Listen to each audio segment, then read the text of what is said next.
بك رمضان نرقى بك رمضان عدت لنا رمضان. 40 حدیث نبوی در فضیلت رمضان.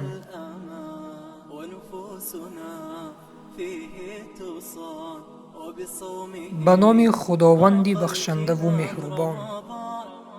از ثوبان خداوند از او راضی باد روایت است که پیامبر صلی الله علیه و سلم فرمودند روزه ماه رمضان ثواب 10 ماه را دارد و روزه 6 روز بعد آن ثواب 2 ماه را دارد و این با یک جایگی ثواب روزه سال است. روزه ماه شریف رمضان ثواب 10 ماه را دارد، زیرا در شریعت اسلام برای عملهای نیک حد اقل 1 به 10 ثواب داده می شود. همچنین 6 روز از ماه شوال روزه داشتن حد اقل ثواب 60 روز را دارد.